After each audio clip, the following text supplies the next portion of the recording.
हमारी संस्कृति, हमारे संस्कार सदा रहें हमारे साथ। सब्सक्राइब करें तिलक। राधा के सारे कर्तव्य, सारे कार्य, उसकी सारी आशाएं, आकांक्षाएं, उसकी सारी पूजाएं, अर्चनाएं, ये सब कृष्ण के चरणों में ही अर्पित हैं। इन श्री चरणों को आप हमसे दूर ले जाएंगे तो जैसे यज्ञ के पश्चात यज्ञ कुंड में केवल जली हुई लकड़ियों की राख रह जाती है, उसी प्रकार आपके जाने के पश्चात वृंदावन में केवल राधा की भस्म ही रह जाएगी। इस पीड़ा का मर्म आप नहीं समझ सकते, केवल एक प्रेमिका ही समझ सकती है। एक बात पूछूं? क्या? आप कहते हैं कि आप सदा अपने भक्तों, अपने प्रेमियों के वश में हैं। हाँ। जो वो कहें आप उसे अवश्य मानते हैं? अवश्य। तो यदि मैं कहूं कि तुम मुझे छोड़कर वृंदावन से नहीं जाओगे तो क्या मानोगे? यदि आज्ञा दोगी तो अवश्य मानूंगा। तो ठीक है, मैं आज्ञा देती हूं। मुझे वचन दो कि तुम यहीं मेरे पास रहोगे।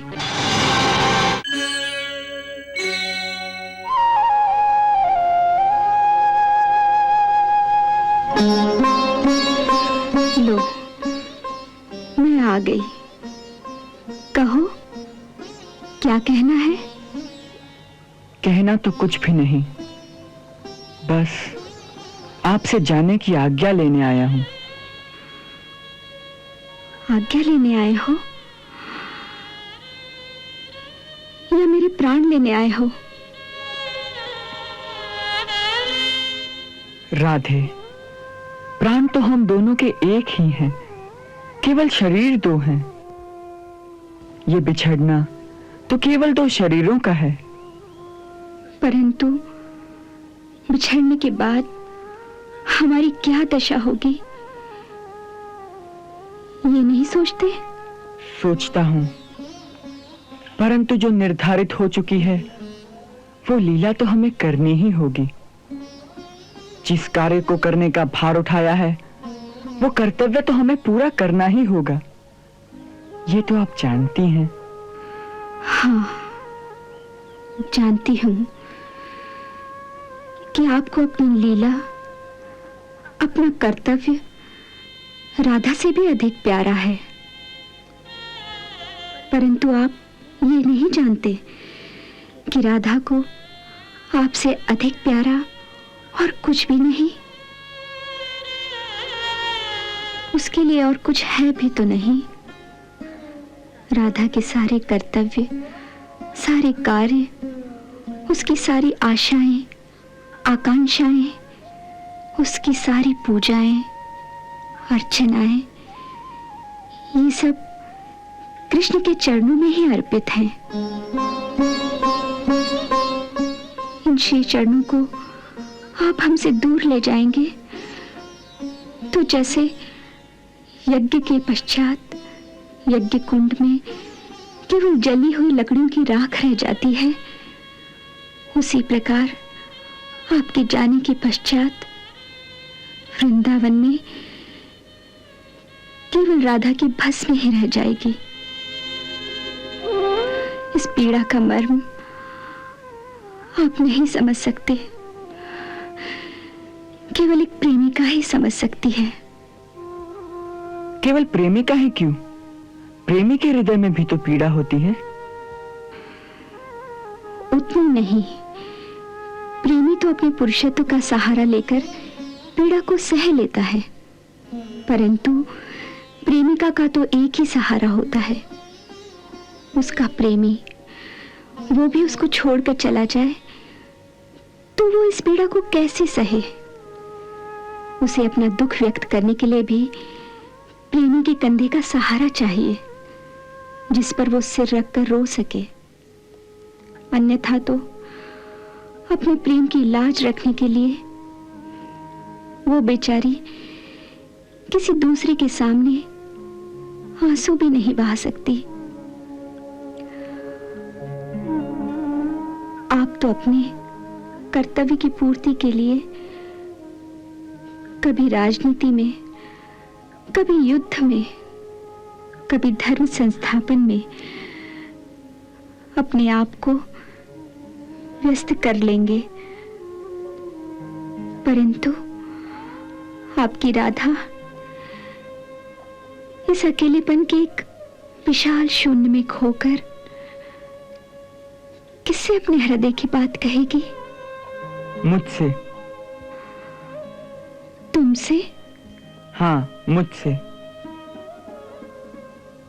राधे, मैं जहां भी रहूंगा, वन में या राजमहल में, कर्म क्षेत्र में या फिर युद्ध क्षेत्र में, मैं वचन देता हूं कि हर रात स्वप्नों के भाव जगत में मैं आता रहूंगा, जहां हमारा नित्य मिलन होता रहेगा।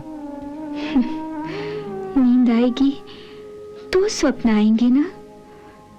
प्रेमी के विरह में प्रेमिका को अगर सुख की नींद आ जाए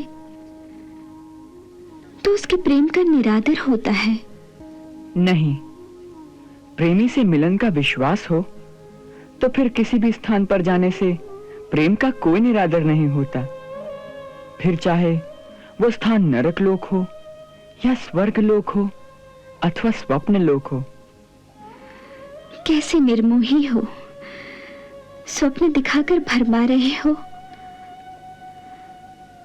कभी कभी मैं सोचती हूँ कि मैं गोलोक छोड़कर इस वृंदावन में ये पीड़ा सहने क्यों चली आई। वहीं आपके अविनाशी रूप के साथ बैठकर धरती पर आपकी मानव लीला का दृश्य देखती रहती। क्यों आपके प्रेम में बावली होकर आपके पीछे पीछे इस मृत्युलोक में चली आई? हम जानते हैं क्यों। क्यों? ताकि इस क्रूर धरती पर कुछ काल तक तो हमें आपके साथ का सुख मिलता रहे। आप हमें हिंसा और स्वार्थ के इस वातावरण में अपने निस्वार्थ प्रेम का सुख देने आई हैं। आपके यहां आने से ही हमारी जो प्रेम लीला हो सकी है, उसी के कारण हमारा यह अवतार प्रेम अवतार कहलाएगा। अन्यथा तो हमें इस अवतार में मृत्यु लोक में बड़े कठोर कार्य करने हैं। एक बात पूछूं? क्या? आप कहते हैं कि आप सदा अपने भक्तों, अपने प्रेमियों के वश में हैं। हाँ। जो वो कहें आप उसे अवश्य मानते हैं? अवश्य। तो यदि मैं कहूं कि तुम मुझे छोड़कर वृंदावन से नहीं जाओगे तो क्या मानोगे?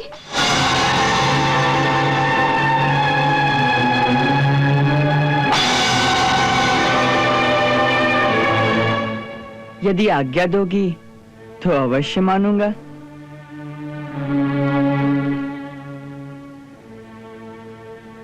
तो ठीक है, मैं आज्ञा देती हूं। मुझे वचन दो कि तुम यहीं मेरे पास रहोगे।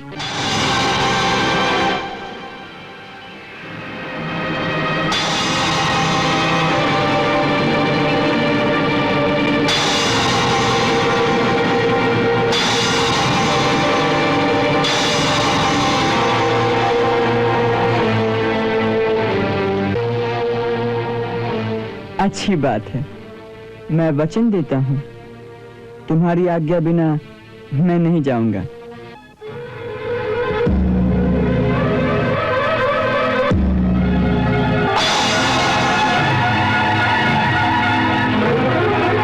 तो बैठ जाओ मेरे पास। और बजाओ अपनी मुरली। बस। जो आज्ञा।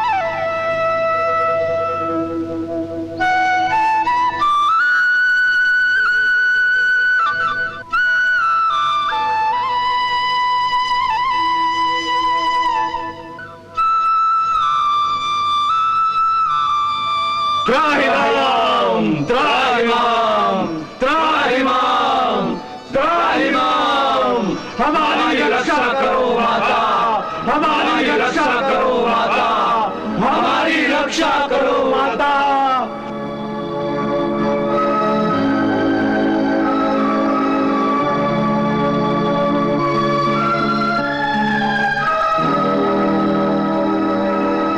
माता, आप तो जगत जननी हैं।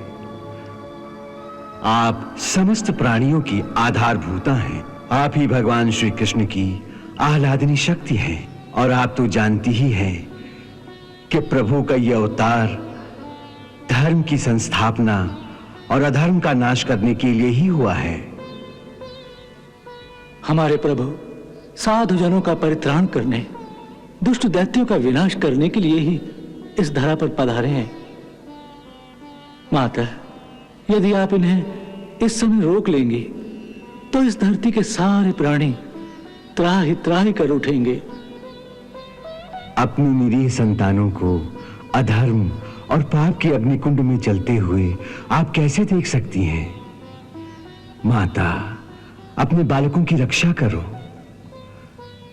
हम सबकी प्रार्थना है कि आप इस समय प्रभु को जाने की आज्ञा दें। हम आपके ही बालक हैं माता, हमारी धृष्टता क्षमा करो माता। हम आपको बारंबार प्रणाम करते हैं। हमारी प्रार्थना स्वीकार करो माता, स्वीकार करो।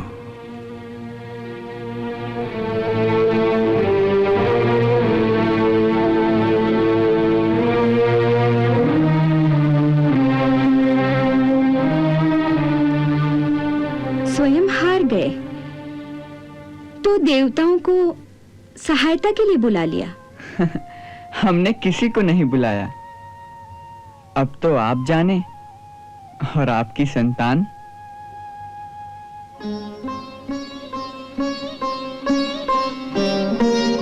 आप जानते हैं कि स्त्री की सबसे बड़ी कमजोरी उसकी संतान का मोह होता है।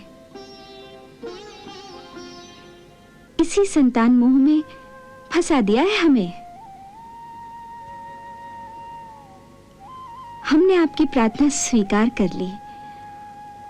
आप सबका कल्याण हो। जगत जननी श्री राधे रानी की, जगत जननी श्री राधे रानी की, जगत जननी श्री राधे रानी की, जगत जननी श्री राधे रानी की।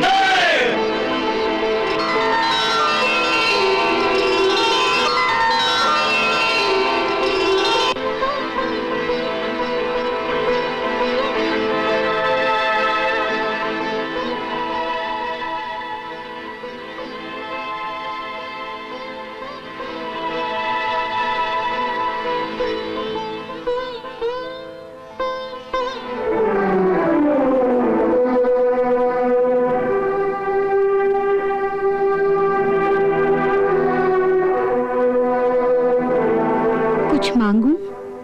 मांगो।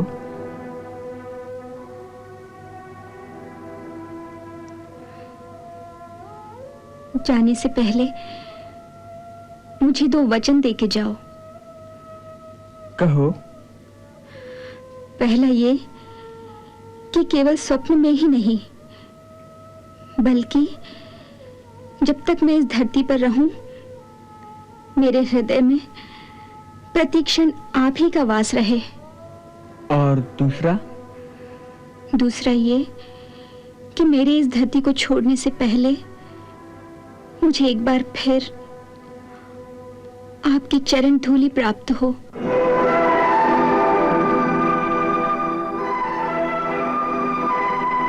मैं वचन देता हूं, परंतु एक वचन मैं तुमसे भी मांगता हूं।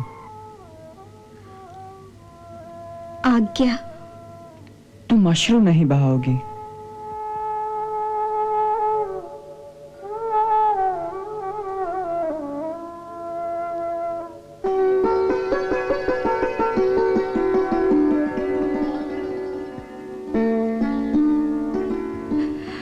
बहुत कठिन है।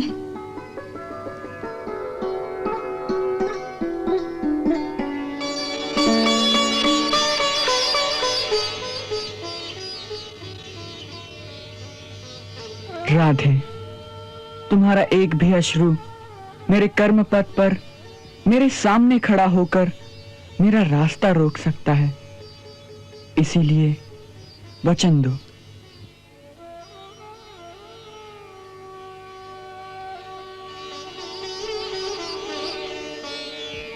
अभी अश्रु नहीं बहेंगे। मैं वचन देती हूँ